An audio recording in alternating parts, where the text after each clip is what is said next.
Welcome to No Small Roles. This is the show where I speak with fellow actors about their careers and about some of their smaller roles in big movies and TV, and how these roles are in fact not at all small for the actors who play them. Now, today's guest is at this point an old friend of mine who I used to see in person at auditions.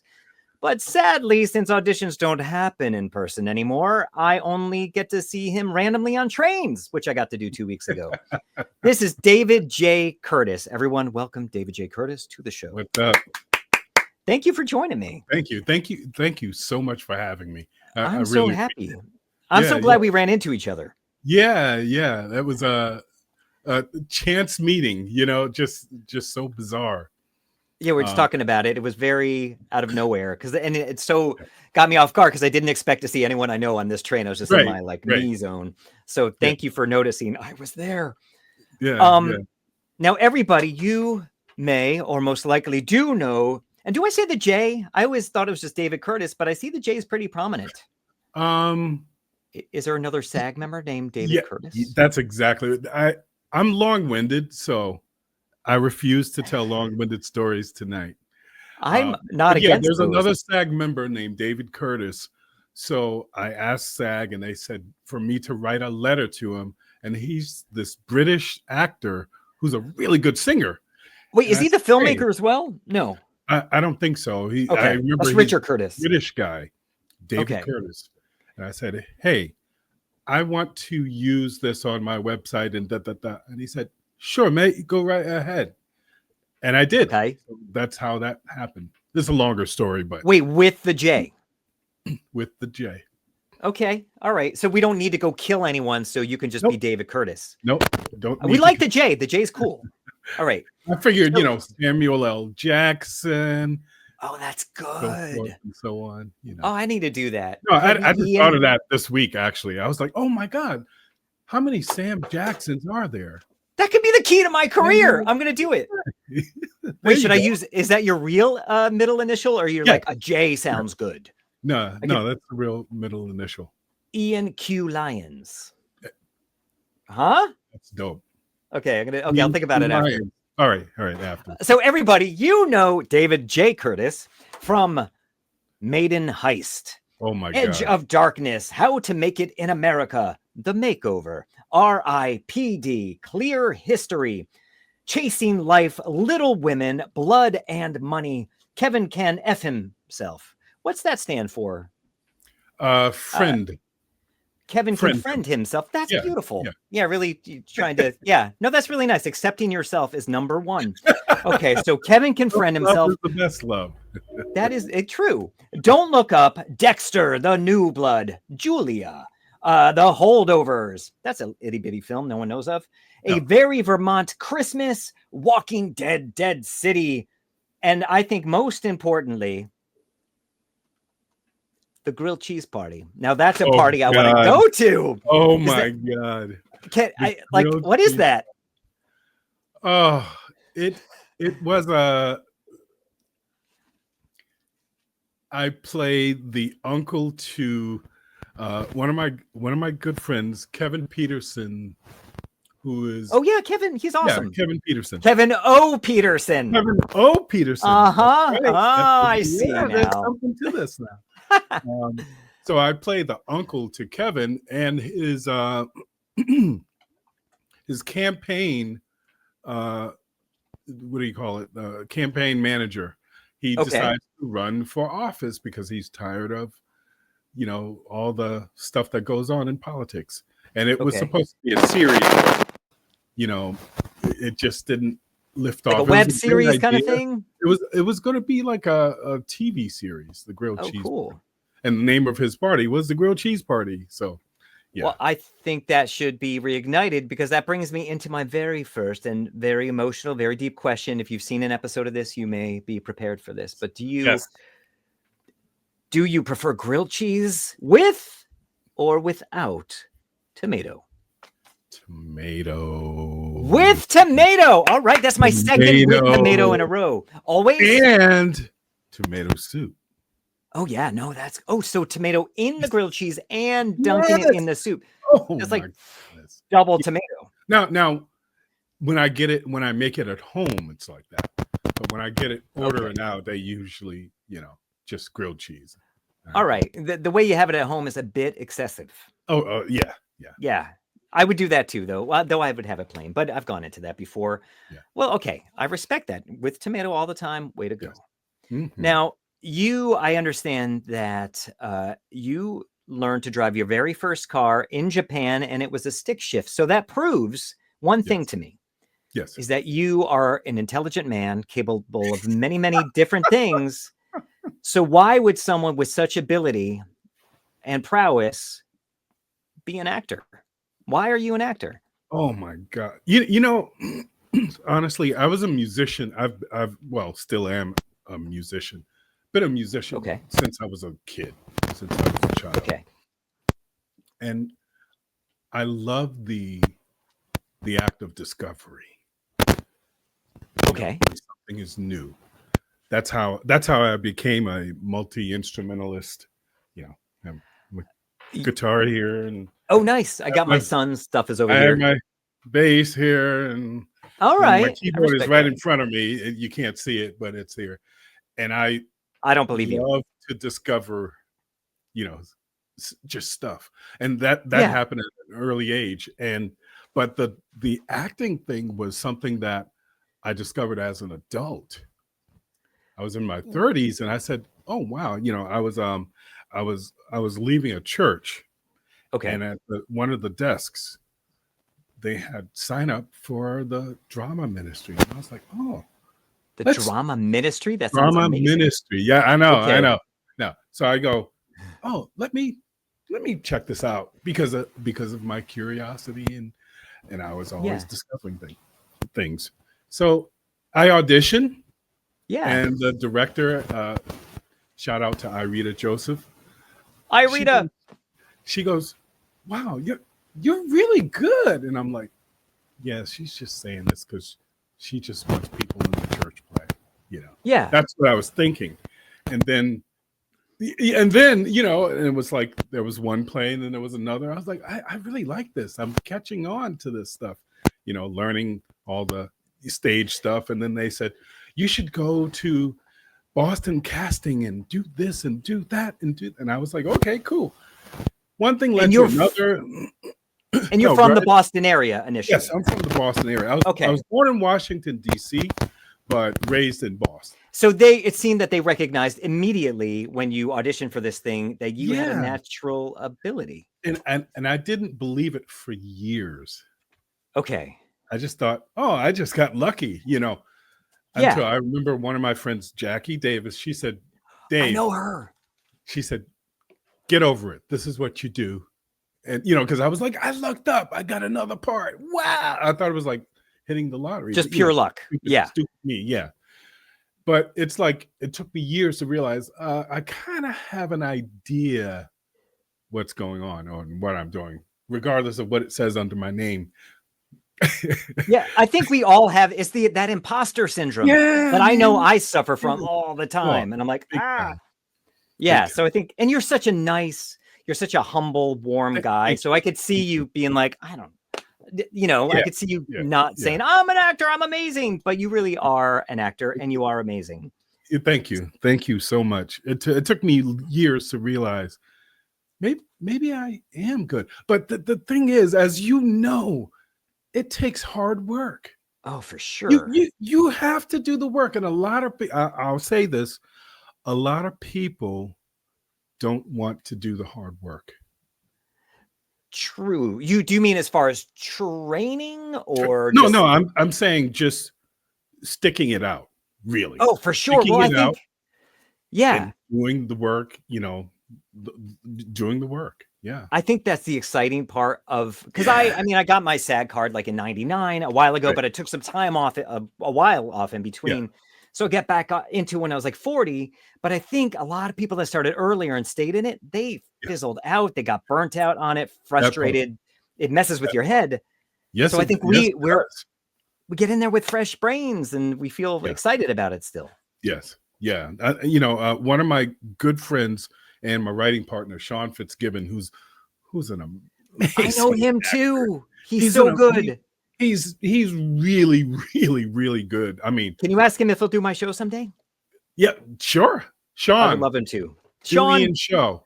will you do my show someday? Because I think Yeah, you're amazing, and you're such a nice guy as well. Yeah, he's a really nice guy. He always tends, well, not tends, but they always cast him as like the Boston guy and the tough guy. But in real life, he is the sweetest guy. He really is the nicest guy. But he can play that tough guy. He can. He's kind of shy. I know. I'll talk to him in person, but he's kind of shy in his own way. And then to see him play these roles, he really is. But he's such a great actor. The funny thing about him, speaking of Sean, he started off doing comedy. He's a comedian. He does stand up. Oh, I didn't know that. He's always like these dramatic, in all these dramatic like cop scenes, detective or whatever. Right. Yeah. Good for him. Okay. I can't wait to talk to him. But yeah, what were you saying? You said that your writing partner, and then he came up. Sure. Yes. Yeah. So what were you saying about that? We've been saying for years that we are the ones who stuck it out. It's true. You know, just tagging on to the end of what you said about, you know, staying in it. Yeah. And that's how and we're still excited. I think to us it's still fresh. And where for other people, it's just like, oh, I can't go through that again. The disappointment and all that. Oh my God. You know, and you have to go through that. You know, that's part of the game, so to speak, you know. Yeah, you have to learn to suck it up to some degree. But before we continue, yes, I have this segment coming up later in the show that I like to call the Kiss and Tell, and that's where we share a behind-the-scenes story about something that rubbed you the wrong way or disgusted you or excited you. And in one word, or maybe two or three, how can you tease your kiss and tell? Sag. Sag, as in like as we're getting older, my ears are sagging? As in Screen Actors Guild. Okay, it's a tricky way to get three words in there. Yeah. I see. I'm on to you. Yeah, and you're gonna throw a J in there as well. Yeah, I know, SAG, right? J-A-G. SAG J. Okay. Okay, so we've got that. So SAG will be coming up later on in your kiss and tell. Mm-hmm. So we know how you got into acting through church and that opportunity, and you stuck it out. But from my understanding, and speaking to you actually on the train the other day, you mentioned that you had been in the military. Is that correct? Yes. That's where I learned to drive the stick with my left hand in Japan on the right hand side. Wait, so first driver's lesson, driver's license. But you were born in Boston, raised in Boston, and then found raised in Boston, found myself in the military in Japan. Yeah. How did we find ourselves in the military in Japan? How does that just happen? I come from a family of veterans. Okay. And I remember my mother saying to me, on graduation day, she said, "We don't have any money for college. You may as well join the military." And I was like, okay. So I decided, I'm going to join the military. And my first duty station was in Japan. And it was one of the best decisions I could have ever made. I think you and I are around the same age. So I imagine that was not, that was around probably the Iraq war times. Right before. As a matter of fact, I got out a year before the Iraq war happened. Okay, it wasn't because of the Iraq war, but sure. I wanted to go do music. I wanted to be a music star. Because you're naturally a creative person. So initially you saw yourself being in a band, or maybe you were in a band, but you wanted to do that. Yep. Okay. Definitely was in the band and toured and all that good stuff. But why was being in the military the best thing for you for that? Because I got to travel. I got to travel, and every duty station that I was stationed in, I was playing in a band. No way. That's cool. Yes. With other military people? Military, some civilians. Okay. When I was in Florida, when I was in Japan, when I was in Korea. And how long would you be stationed in each of these locations? Japan was like a year and a half, and Korea was a year. And then I found myself on the USS John F. Kennedy for 6 months Oh, in a band. That's kind of cool. Was that, how was that? I mean, I guess you were going into ports a lot, but was that part? Yeah. Yeah. Okay. That was very cool. That's so interesting. I think I would, how was training camp? Was it like Full Metal Jacket, or is it a little more boot chill? Camp? Yeah. So, boot camp. Training Did camp. they beat you with soap? I Training know. camp. I'm just an actor. I'm sorry. I haven't seen a war movie in a while. You know, I have to say, I knew what to expect from my older brothers. So boot camp, I'm not gonna lie, boot camp was fun.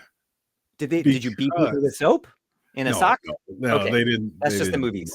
Right. But there was someone that was like a private pile in our company who did get that. Okay, so they a little bit of hazing, to say it nicely, because he was a big guy. Yeah, and he would, you know, me. I remember running with I forgot the gentleman's name, and I would always like encourage him, not like, you know, talk down to him, but I was always encourage him. And we'll call him Jim. Jim, Big Jim, Big Jim, Big Jim, and so yeah, he had that happen to him, and you know, I woke up the next day and was like, "What's going on?" And you know, one of my shipmates said, "Hey, did you hear what happened to Big Jim?" It's like, "No, they what do they call it? A blanket party, they call it." Yeah. Oh, and they strap him to the they pull it. Oh yeah. So the movie is real. That was yeah. Did he shoot the drill sergeant? No. Okay, good. Unfortunately, we didn't have guns in the Navy boot camp. Okay. What do I know? I didn't even. Okay, that makes sense. All right. Well, that's good. A great movie, though. That's a great movie. I want to show it to my son. Yeah, he's going to see. Oh, really? How old is your son? Oh, I have an 18-year-old and a 21-year-old. They're not going off to the military, though. No. They've got the same thing I got, which is not a whole lot. But I love it. So so that's cool that you were doing music and stuff while you were out there, and when you were doing the performing, you're like, you know, this is cool. This is giving me a foundation, but I got to get back to that. So, and still, you weren't thinking acting. You're just like, I need to do performance. No. But I saw that you were music engineering. So you went from the military into music engineering. How did that happen? I went from the military to a professional band, and that was my bread and butter. And I was doing really good for several years until I realized I want a relationship. Oh, sure. Being on the road. Touring we were touring all the time. Every weekend. I was gone from usually Thursday to Sunday, and I was home Monday, Tuesday, and Wednesday was rehearsal, and it was like that for like 3 years. So I was like, that's hard. I don't know if I can do this. So that was when I got out in North Carolina. No, I got out in Virginia, moved to North Carolina, started a business, and played in the band. Got homesick, came back home to Boston. What kind of business did you start? It was a direct mail business that I bought a distributorship of. What? Bizarre. I know. What does that even mean? I don't know what that. I don't even know what that means. Okay, but it was just a business opportunity, and we were like, you know, me and it was a friend that I was in the military with.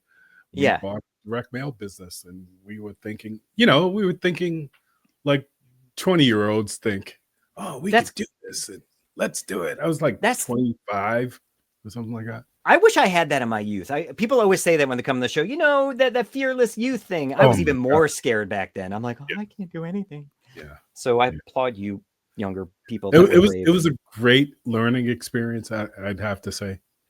That business venture. Yeah. That my business partner was a shyster. That's what I learned. Yeah. What was his name? Should we call him Big Jim as well? We'll call him. We'll call him. No, I'll say his name. His name was Darius. Darius. Yes. Shame on you, Darius. Not a way to do business. Yeah. Okay. Anyway. So I'm glad you moved. So then at that point, that kind of sounds not super successful. Yeah. And so you moved back to Boston from North Carolina. Yep. And you're not doing the professional band anymore because you want to have a life. And at this point, did you have someone that you wanted to settle down with? Not to get too personal, but no. There were some false starts. Okay, that's natural. Some false starts, but the thing about the music engineering that started in North Carolina. Okay, because I was like, with the band, I was like, wow, it's cool that we can play these instruments, but to be able to shape the sound, I want to do that.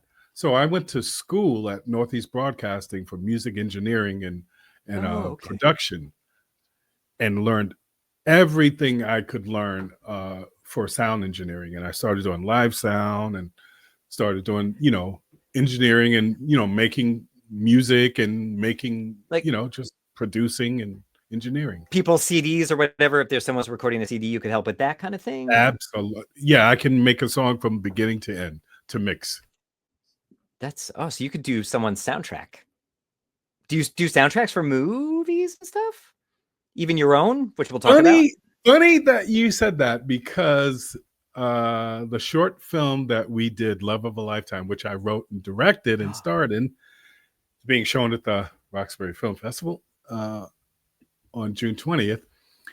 I actually, I had asked a friend to do the sound mix for us, and they were not available to do it. So I ended up mixing the music. I didn't want to do it because it's time consuming, I assume.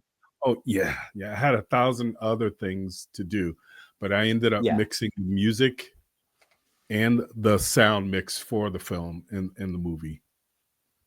Can I play the I have a little teaser for it that I stole from, I think this is it right here. Yeah, hit it.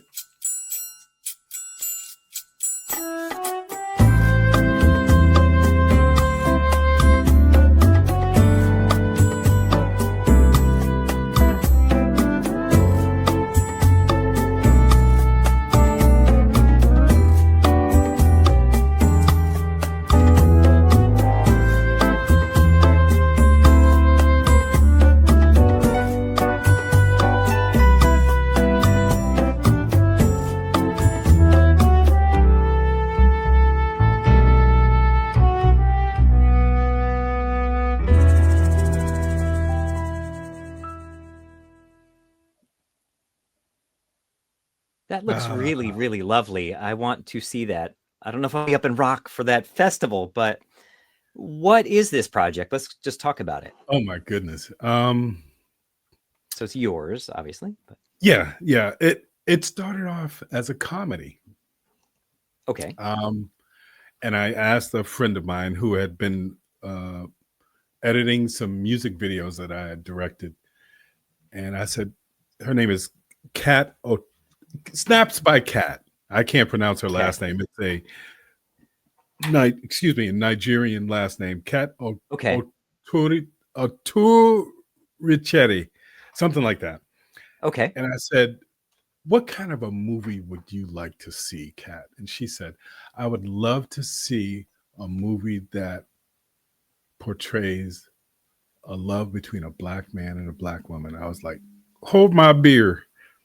And I wrote something, and it went, I had something written already. This was this comedy, and I made it a drama. And to talk more about the movie would reveal too much. So I'll say it's about the love between a man and his wife. That sounds lovely. Yeah. Okay. I'm looking forward to seeing it. And it's very heartfelt. And okay.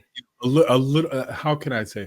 It's a little autobiographical too. Okay. Yeah. I'm so intrigued now. Okay, so it's going to go to the film festivals. Again, when is that? I know we just saw it on there. When is that? June 20th, next Friday at the Roxbury International Film Festival at the Museum of Fine Arts, 5:30 p.m. Along with congrats. A whole slew of other colleagues and friends movies, which are far inferior to yours. No. In my opinion. You don't say that. Don't say that. Have you ever, speaking of a black man and a black woman falling in love movies. Have you ever seen Yeah. Love Jones? Oh yeah. I Oh love that yeah. movie. Yeah. I love that movie. But I have this other show I do. That movie's gonna be on there. Okay. Okay. It's so underrated. Yeah. Sorry, that's so different subject. No, that's But I all good. applaud you for Yeah, thank you. creating. Was the mission more because you wanted to create an opportunity for yourself, or you just want to create? Honestly, I just wanted to create. And Okay. you know, the reason why I start in it, because I was like, we don't have time to look for this character whose name is Darius, believe it or not. Oh, Yeah, I so you know. don't like this character? Okay. This is the Darius that you would like. It's the Darius you wish the other Darius was. Right, exactly. Okay. It was like, well, who knows this character better than I do, and who would be able to direct it better than the person who wrote it? You know, that's that. I don't know if that's idiotic thinking or something, but wearing all those hats. Whew, it sounds very stressful. Had you done it before? No. I'm glad I did it though, because every time I'm on a movie set, whether it is doing background or featured background, or you know, my day player, or doing something like a recurring, like on Dexter. Recurring like Dexter is a classroom to me. I'm soaking that stuff up. You know, I'm talking to the sound engineer. I'm talking to the grips. I'm, you know, not getting in the way, but just going, sure. Oh, I noticed that you use that scrim that.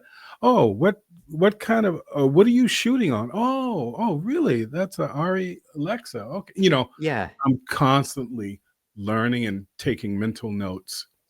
And you found that helped you when you made your own film? Were there some? Yeah. Would you? Sorry. Oh, go ahead. No, you go ahead. No, you first.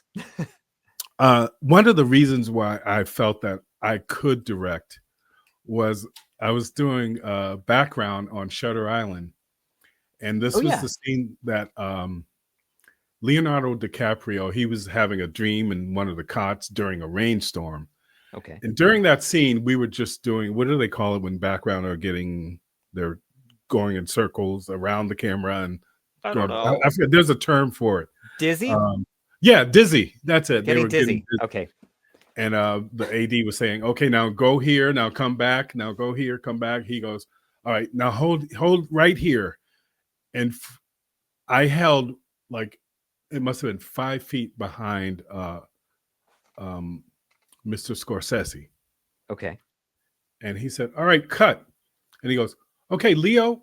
And he gave some shorthand instructions. And I was like this in my mind, you know, this is how you do it. Taking note. And I stood there. It must have been for about a half an hour. They didn't want me back in front. So I was looking at the monitor. Oh, that's cool. Scorsese, and I was soaking it. I was looking at everything and taking like mental snapshots of what was going on and how they were happening. Was it more so how he was interacting with the actors, like how he communicated and how he made them visualize? Yes. The thing that I realized is, and even in with Love of a Lifetime, is to have these meetings and understanding, you know, with your actors. Sure. Not telling them what to do, but asking them what they think. It's so liberating to have actors do their thing. Yeah. It has nothing to do with me. It's like, what do you think about this scene? Which also helps them because you're an actor and you can understand it from their perspective. Absolutely. Were you a tyrant? Did you yell a lot and hit people? Never. Okay. As a matter of fact, I would let the AD do most of the heavy lifting. That's their job, though, right? Like they're supposed to be the mean one. You're a good cop, they're bad cop. So sometimes I would start a scene, you know, taking a nod from Clint Eastwood. I would start a scene. I'd say, "Is everyone ready? Okay, we're rolling. Oh, the sound is speeding. Okay," and I'll start the scene. Oh, and not say action? Because when I say action, you see how you just moved when I said that? You kind of jumped a little bit. I agree with that way of doing it, because the action does change the natural. Yeah, That's man. awesome. Yeah. Yeah, I But like that. I'm just borrowing from the greats, man. I'm stealing. I'm stealing. Yeah, no, you're borrowing. They're borrowing too. No, I was like, that's the kind of, I wanted to keep that kind of smoothness going into the scene. Instead of yelling cut, it's like I would hold the scene, because with a story, the love story, you need space. Sure. You need space. You need long cuts. You need space. You need that stuff. And I wouldn't say cut. I'd just go, okay, we got it. That's awesome. And Jackie was involved with this too, right? Yeah. Jackie was she was someone that I would bounce stuff off of, Yeah. And she was amazing, especially on that last day. And she's directing stuff at where is it, at Providence, in Rhode right? Island, Providence, Brown, and Providence Rep, and she's the bomb. I've known Jackie over 20 years. I've known her for almost 2. It doesn't. She's an amazing actor, director, and choreographer. Do you know her from doing? Because I did see that you on your IMDb, you have some listed in your description, some theater. Yes. Is that how you know her? That's how I met Jackie. Mama, I Wanna Sing. She played. Is that a show? Yeah, it's okay. Sorry, look it up. It's a story of Doris. Oh, I forgot the woman's name. Doris Day. You know the song "Just One Look." That's all it took. Yeah, she was the singer of that song. She was a singer of the song, and she had a huge hit. But the story was about how she wanted to be like a pop singer and not sing in church. Hence the title, Mama, I Want to Sing. Okay. Yeah. And then that's really good musical. But I played the musical director in that show. That seems like a natural progression. It was my very first professional show. Wow. Yeah. Was this before you did any film or TV? Yes, absolutely. So what was that like, being on stage as not a musician, but though maybe it sounds like you were doing that, but as an actor? What was that change like? Because I had spent so many years performing on drums, that was my instrument. Okay. On drums, that it was kind of natural to be on the stage, so to speak. Oh, so it wasn't too much of a change. No, it really wasn't too much of a change. It really. And for that, were you playing music in that show? It sounds like you would have. I sang, which I probably will never do again. I mean, not that I was bad, but those theater folks, God bless them, who can do the triple threats, the singing, the acting, the dancing. God bless them, because it's a lot. Oh, I'm sure. A lot. So we had these steps, and I would sing and act. I was like, oh my God. It was a lot. But after doing that, were you like, oh, I want to do more of this theater thing. I want to do more of this acting thing. Well, how did you, I'm sorry. No, the question. Go ahead. Well, no, how did you go from doing these theater productions, that initial theater production, to ending up reaching out to Boston Casting and getting those opportunities to get it? Did it start as background work from the stage work, or how did that happen? That progression? That's a great question. I guess it was, I wanted to do more, and I didn't want to do just like community theater, but they told me that, you remember when Stage Source was a thing back in the day? Remember Stage Source? I never used. Oh, you never used it. They had the Stage Source. That's okay. That's okay. They had the Stage Source auditions, and sometimes casting companies attend those, and I think they attended it. Back in the days of the headshots, the 8x10 glossy. Was that more of a theater thing, the Stage Source thing? Yeah, it was more of a theater thing, but the casting companies would visit the Stage Source auditions to kind of go, hey, you were good in that stage source audition. To take notes of we have this commercial, and I did a ton of non-union commercials. That's what happened. And you're union now. Yeah. Oh yeah.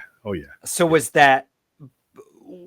So you became union, which probably cut those off pretty dramatically. Those commercial opportunities. Heck yeah. You know. But what a great way though to get in front of a camera, kind of learn that without the pressure of actual TV film job, right? Right. Yeah. It was great. It was a great experience. It was commercials and some industrials, you know, a few industrials. Oh, industrials are the hardest thing in all the world. Yeah, they are. They're harder than being in the Navy and driving stick in Japan.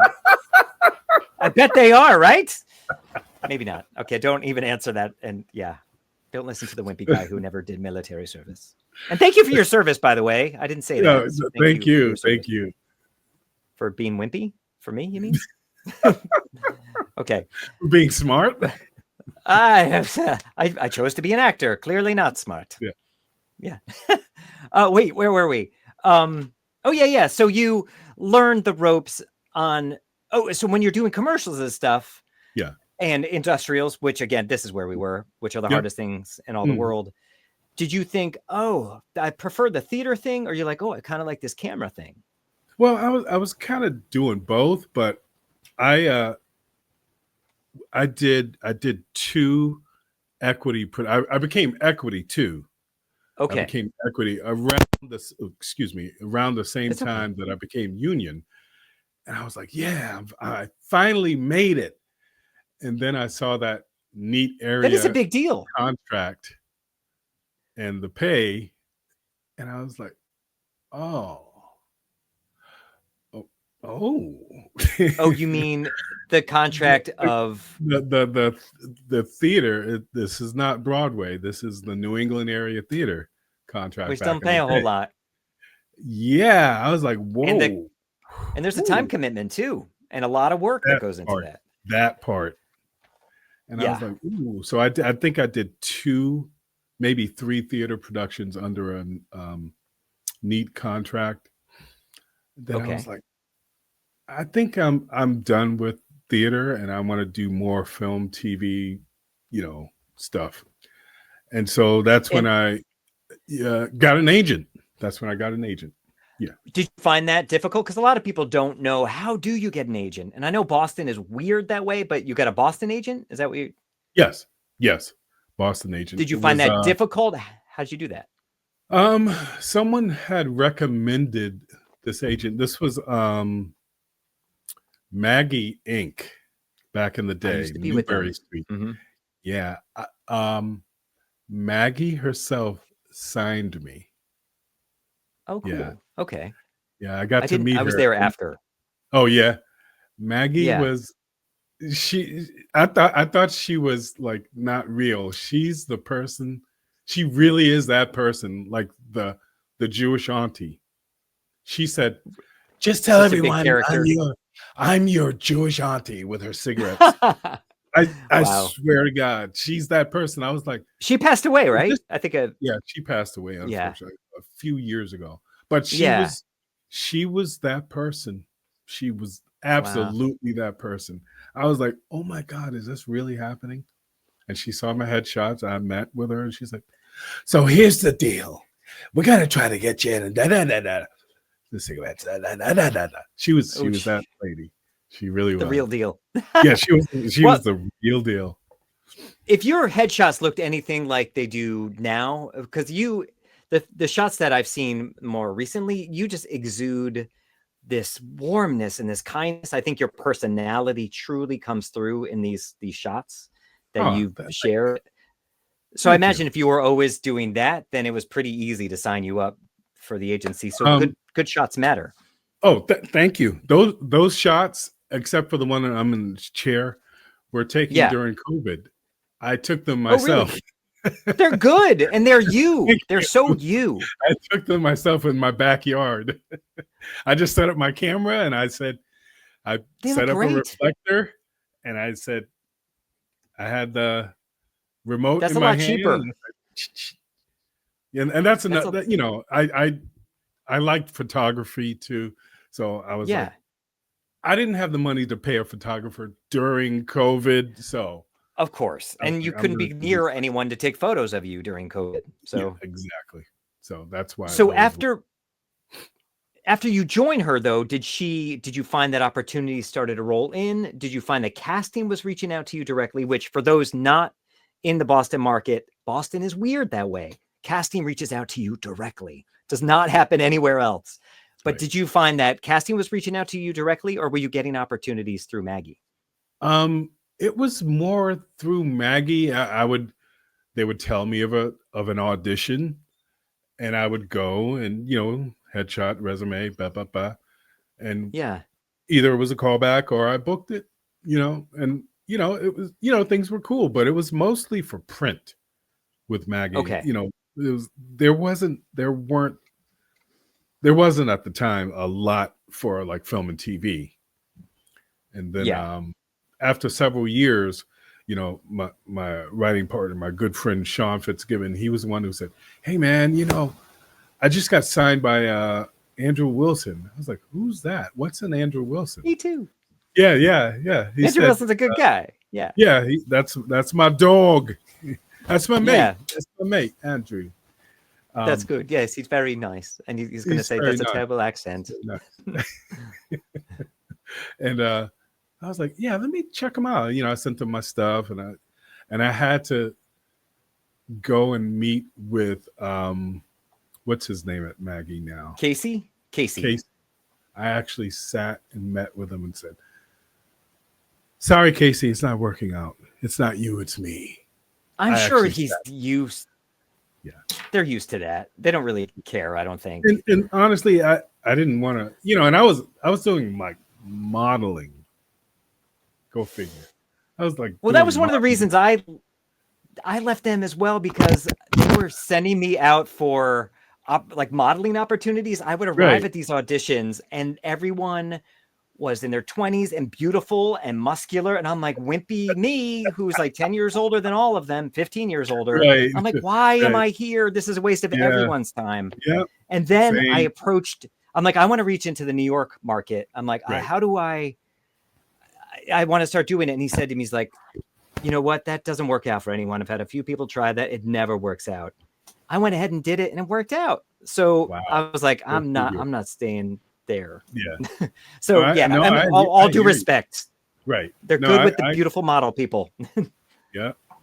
I remember it's so funny when you said the model people, it made me think of, I think they had a Christmas party that I was invited to. And I invited one of my good friends who actually does all the music for Love of a Lifetime, Issa Bibbins. Shout out to Issa.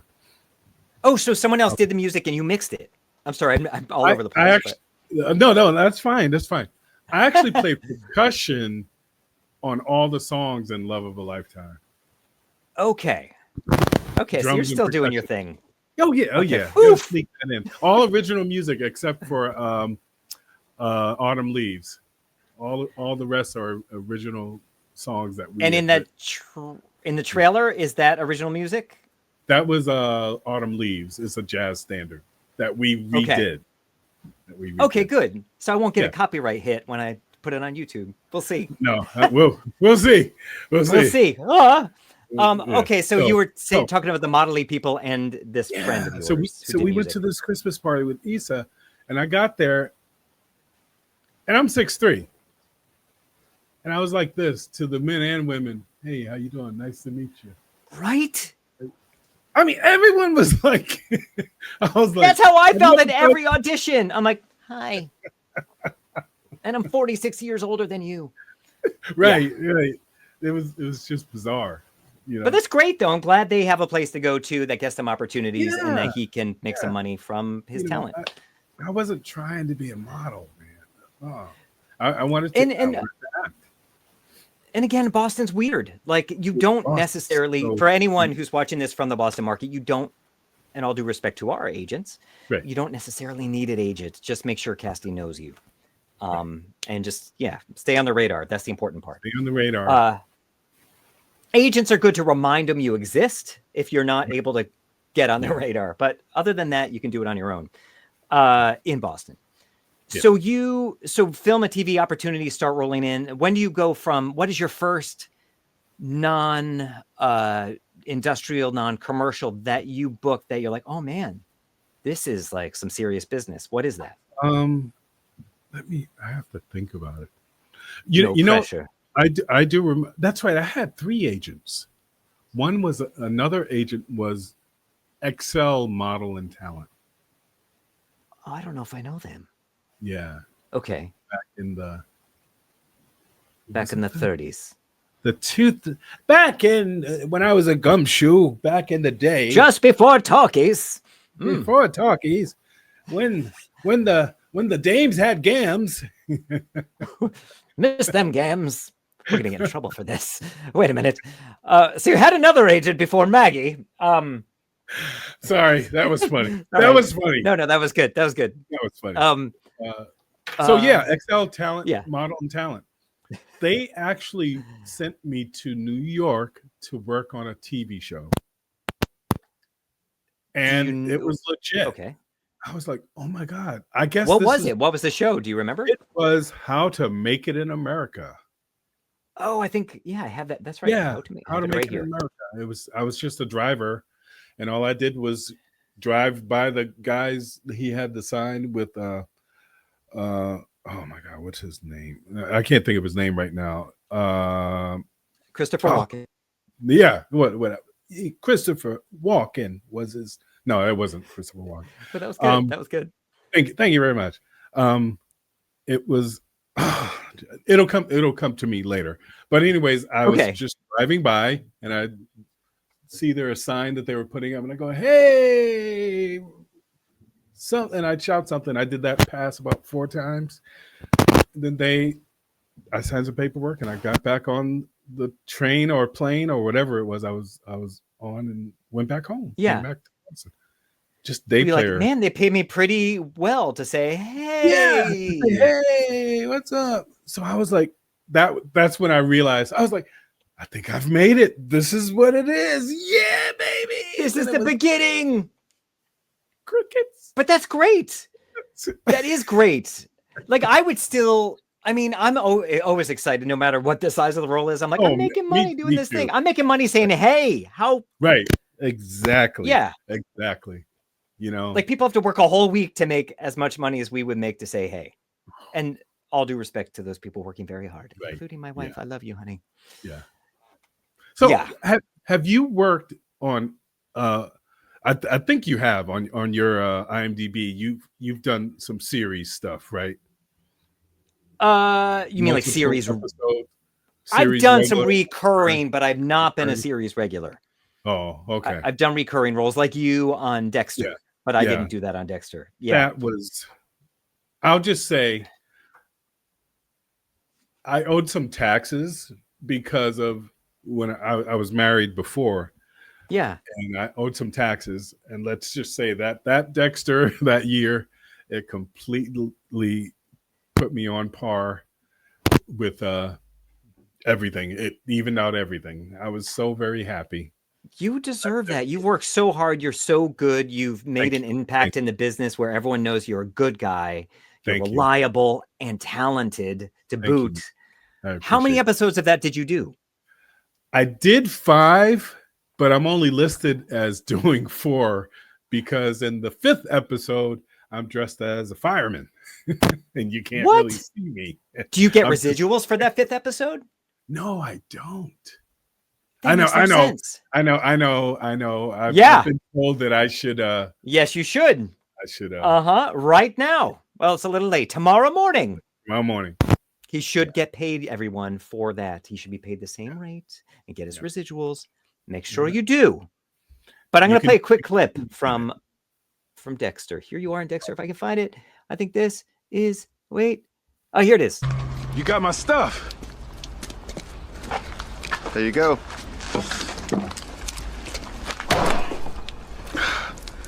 You're a lifesaver, Jimmy. Appreciate this gig. Glad to help.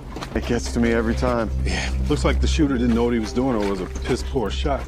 Deer's got a shattered shoulder, a bone splinter everywhere. You feel the slug?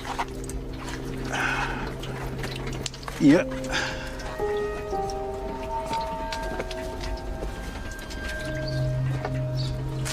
You're so good in there and so Thank you. natural. And so how was it? I realized I can't believe it's already been 50 minutes. How'd that even happen? But how was it being on set for that amount of time, making a relationship with these people? Because often as a day player, you don't get this. How was that? Initially, I'll never forget when Sanford was the director of that episode. Yeah. And here I am, I'm about to do my line. And then I'm like, oh my God, it's Dexter. I'm meeting Dexter. Oh my God. I'm like, were you a fan? I watched all of the series before I went on because I hadn't seen it before. Okay. Then, so I had to catch up. Then you were a fan. Yeah. Then I was a fan. I was like, wow, he's so freaking good. He was so cool. So I they said, oh, Dave, they need you in whatever, get me ready. So I got ready. I got on there. And right before I was going on, no. So we're about to shoot our scene. They say action. I do the words. And I realized they had changed something to a question mark instead of a period. Oh. Which changes an inflection. Of course. So the line was, hey, you got my stuff? It went from a question mark to an exclamation. Hey, you got my stuff. Hey, you got my stuff. Oh, yeah, that changes it. Hey, you got my stuff. Yeah. Oh, yeah. And so when you first did it, were they like, oh, no, why you asking? I was like, why you I'm going to get fired. This is what's going on inside my brain. Of course. I'm an idiot. How could I? Oh, God. Did they call you on it, or did you realize on your own? Oh, Dave, he's just telling him he's got. I'm like, oh yeah, no problem, cool. On the inside, I'm like, I'll never work in this town again. Of course, we all do that. Yeah. So and that is the last job you had. So you were right. No, I'm kidding. No, he worked more. Everybody, happy ending, and is continuing. That's really funny. Sorry. Oh my God. So that was the first episode you did, and then you went on. But what was that like? Did you make a relationship with everyone on that set? I remember we were in holding. It was all the stars. We were sitting on our phones.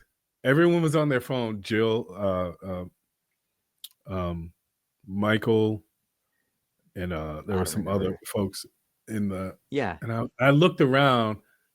And I put my phone up and I go, so what's everyone listening to musically? What are you listening to, Michael? I just went right in there. It was just all of us in the green room. Good for you. Yeah, because I was like, this is not right. We're on our phones. Everyone's hiding in their phones. Yeah. Which we all do in different situations now. It's crazy. And he goes, oh, well, I sing in this band and it's called da, da, da, da. I was like, oh, really? What kind of music? I'm really interested in what, it's akin to what kind of food do you like to eat? It says a lot about the person. What kind of music do you listen to? What kind of shows do you watch? You can get more insight into the person. That's why I asked it. I wanted to know, who are these people I'm going to be spending these weeks with? I want to know who they are. What kind of president do you vote for? Yeah. No, except that. I won't go there. We're not getting political, everyone. Yeah, except that. Except that. It's a little dangerous. Yeah. Yeah. Okay. So we all started talking. Oh, I love this. Oh, really? I love this. Good. Oh, my favorite kind of music. That's that. It was out of one of those. It was like a desperation to connect. Yes. Because even though I can be shy, when I'm in a scene with someone, I want to know who you are. Exactly. That. Really. But you've, like me, I'm sure you've worked on sets where and this comes up a lot in the show, where the other actors not introduced themselves, not even said hi to you, and you're about to speak with them in a scene. I hate that. That's rare, but it does happen, and I think it's so stupid. It does happen, and you have to understand. And I just like, I know you know this. you have to understand, just like I have to understand, it's not us. No, it's them. Yeah, oh, for sure. It reflects on them entirely. Because and if anything, I just feel bad for them. You know, whatever they're going through in their life, they're not sharing, and I feel bad. I hope and pray that they get to a place where they can share whatever it is that's hard in their lives, that they can share it with someone, because and maybe not being able to is like, it hurts, you know. I could understand if someone's like in their character and they're trying to hold that thing, but a lot of these scenes I'm talking about are not those scenes. I'm like, Right. it's just a scene where I'm giving you a pair of shoes, so and you say thank you, Right, say hello right. before we do the scene. One of my friends, Jackie Parker, would always say, she was a theater director. What's the name of the theater? Was it Shakespeare's Theater? Anyways, she directs in this theater company. I did. That was when I did Mama, I Want to Sing. She would say, "It's not that deep, y'all." She would always say that. It's not that deep, y'all. It's not that deep. It's not that It's just deep. acting. Yeah, it's just acting or hacting. Well, sometimes it's hacting. So you finally broke the ice on that set. You made, it sounds like, some decent relationships and connections. Yeah. I don't want to keep you forever, but I do want to just touch on a couple other things. Good.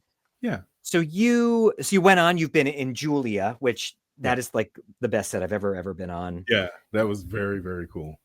You did Julia, you did Don't Look Up, which was a huge movie that came out during the pandemic and shot during the pandemic.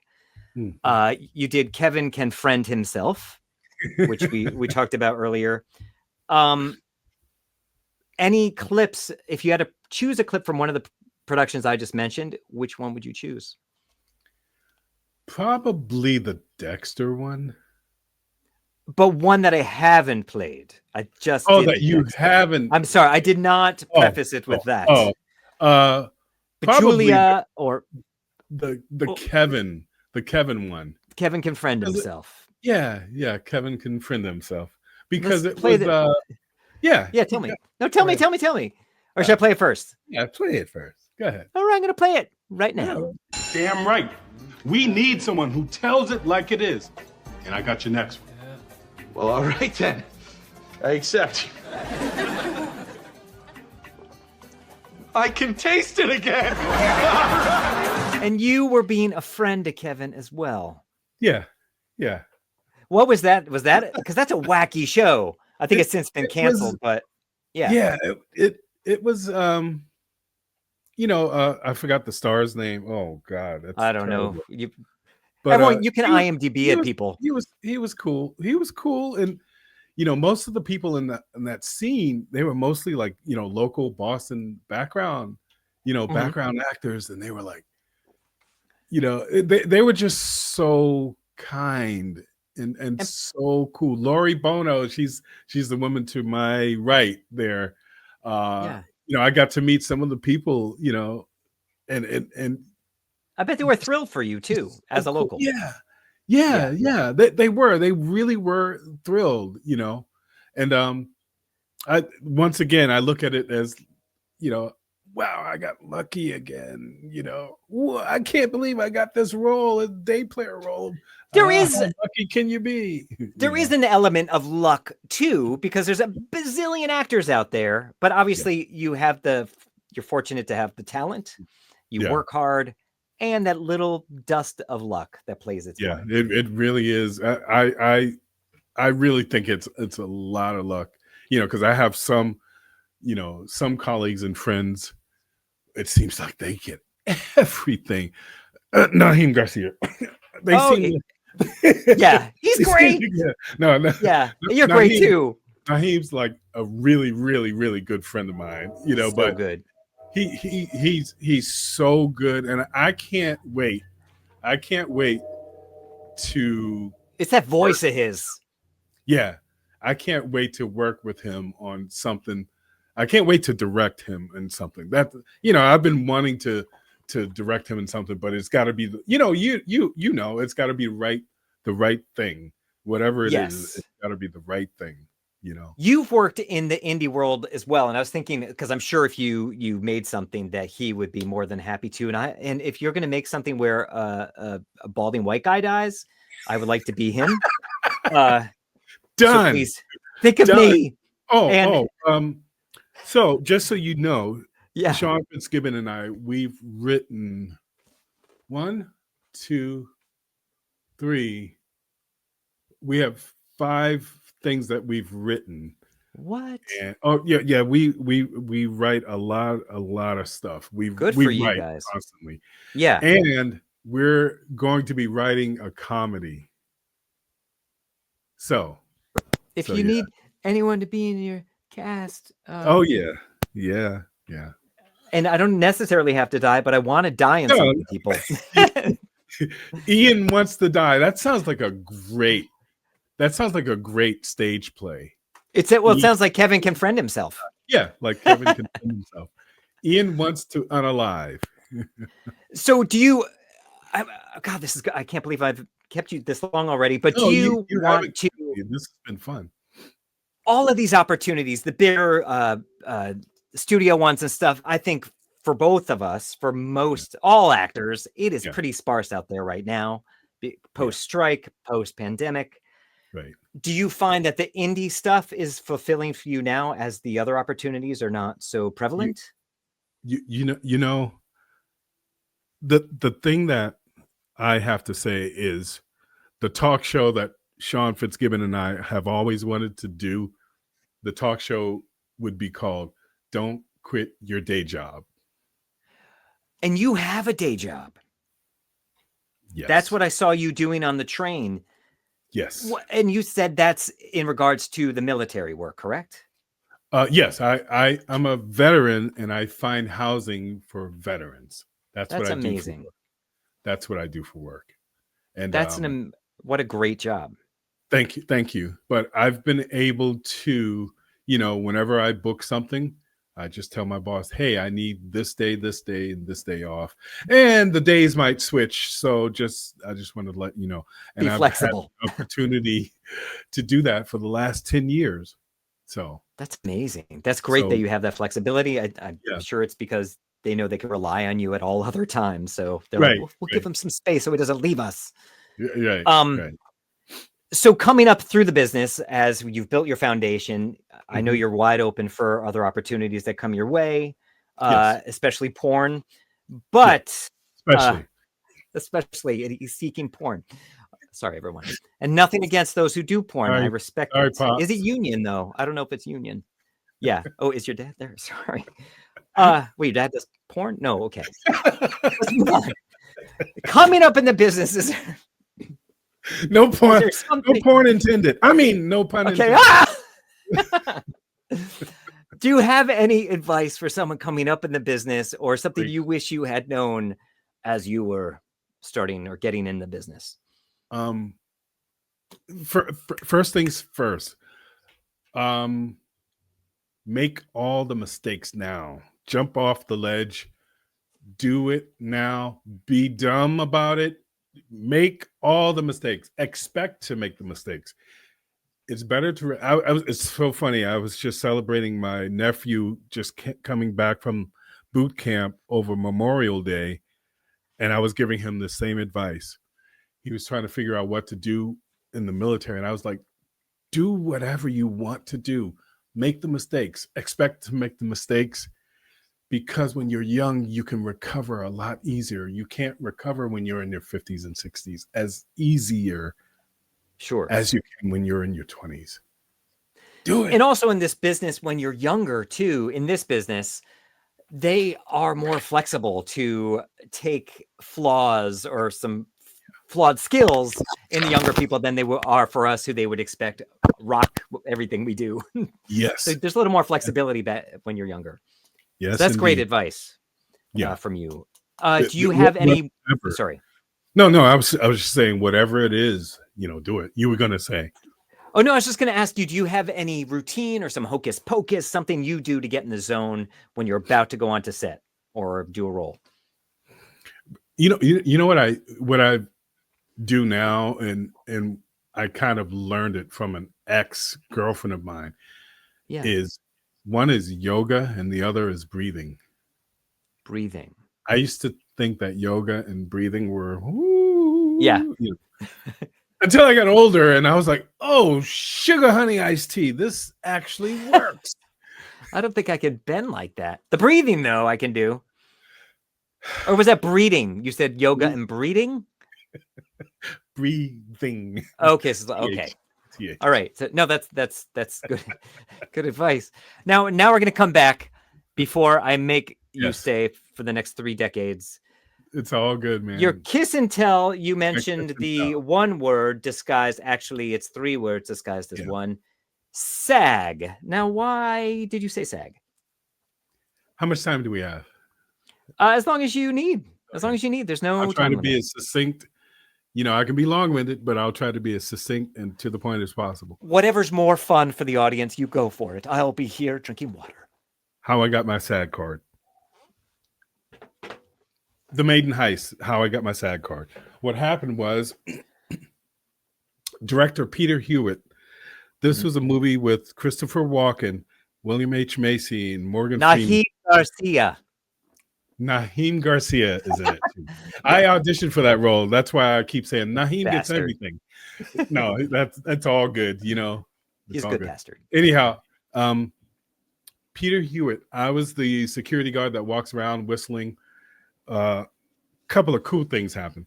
So I was supposed to discover someone who was trying to rip off the museum, but I didn't. They got away with it. So while I was walking around, we did some few passes and he was like, okay, cool. So we're going to change this direction and do this with the lights and do this. And I was like, cool. So I'm sitting there with the director and he's looking in the monitor and he's looking, I'm like, and I go, hey, Peter, which you're not supposed to do, talk to the director. But Peter Hewitt was the nicest guy. He's a British fellow. Doesn't that depend on the situation? But continue. Yeah. I say, hey, Peter. He goes, yeah, Dave. I was like, so I was thinking about this character. I go, I'm featured extra. No lines, no sound. Okay. Oh, so I didn't understand that part of it. Okay. Yeah, no lines, no sound. I go, in that case, maybe you shouldn't speak to the director, but continue. Exactly. I go, so wouldn't he be walking around with like humming some obscure 70s song? And he goes, well, actually, if you did that, we'd have to worry about licensing and I was like, oh yeah. And I go, well, I happen to be a musician and I could hum some songs that I've written. He goes, we'll see what happens. The next thing I know, one of the PAs come to me and goes, Dave, what's the social? And I go, they go, what's your social? You've been bumped up. I'm like, oh, no way. I'm so new. I'm like, what the hell does bumped up mean? What is that? And I go, fired? Social. I know, right? I'm like, oh, does this mean I'm out? So next thing I know, sound man comes and wires me up. So for my pass, he goes, could you hum the song that you wrote? And I go, oh, it's called Whatever You Want, a song. It's like a kind of salsa-y type of song.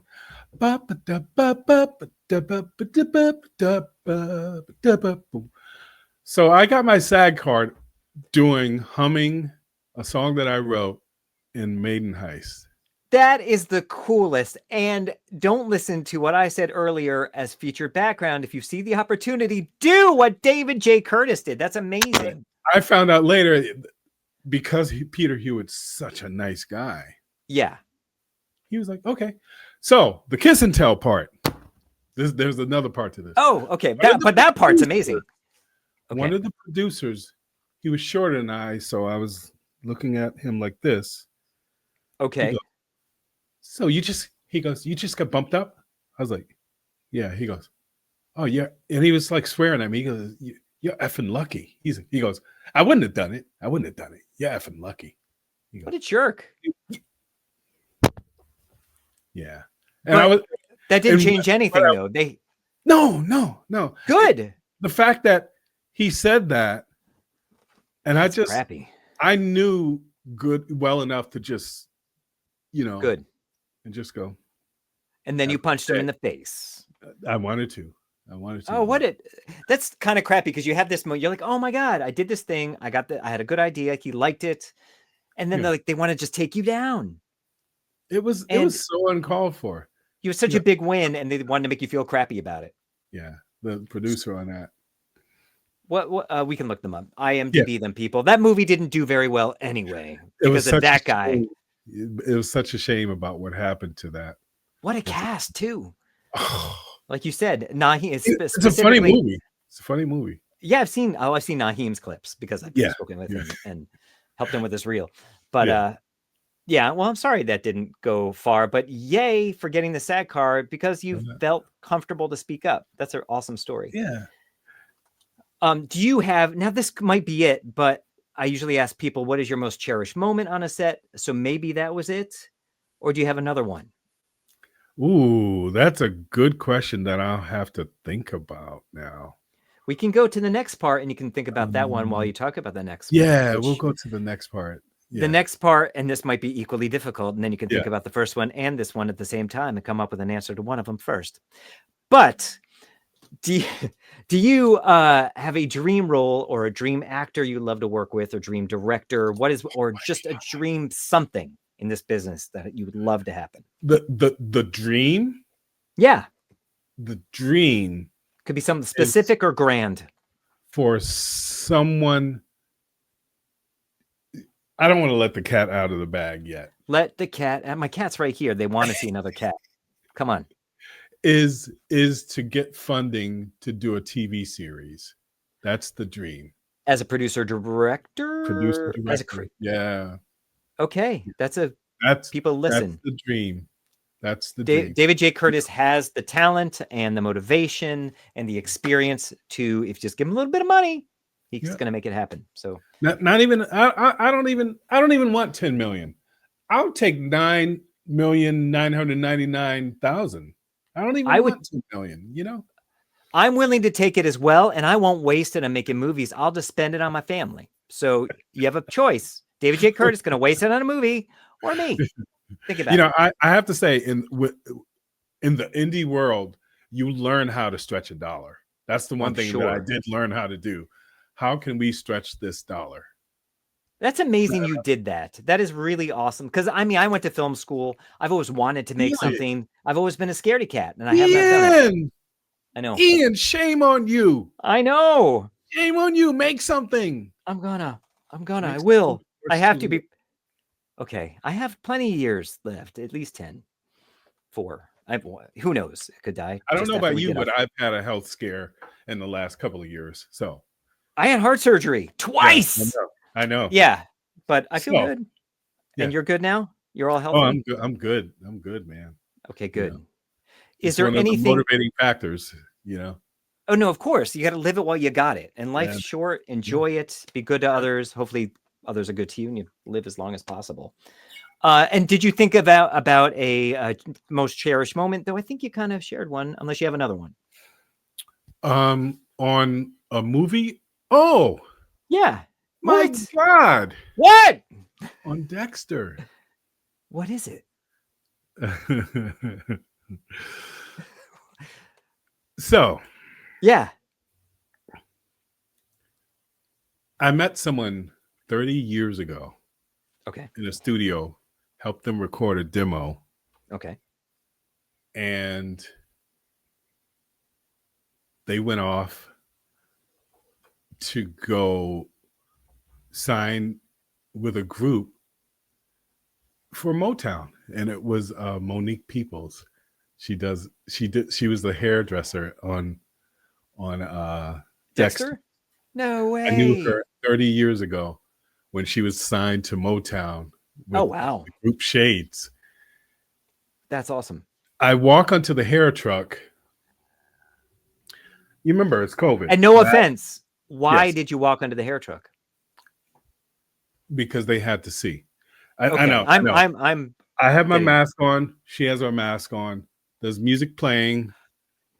I'm like, ooh, wow, this is really, really cool music. She goes, yeah, it's a vibe, huh? And I'm like, yeah, I would know because I'm a musician. And she goes, oh, me too. I was like, oh, what do you play? What? She goes, "Oh, I'm a singer." I said, "You have stuff online?" She goes, "Well, I used to sing in this group called Shades." And I'm like, oh, Be like, she already told me her first name is Monique. And I'm like, oh "Oh my my God, God. Monique, it's me, Dave. Dave Curtis. Wow. I did your demo back in 93 before you signed with Shades for Motown." No She way. goes, "Oh my God, I can't believe it." So, this is my first day on the set. Small So she's world. like, "Dave, oh wow, small world." You know, I did, I think it was 6 months later, I did all 5 of my episodes, Yeah.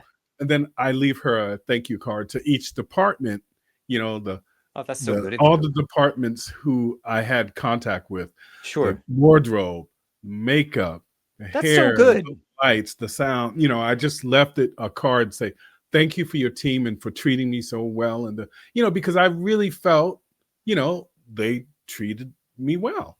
So I Yeah. said, "And thank you, Monique, as you especially." And I said, "Keep in touch." And we kept in touch.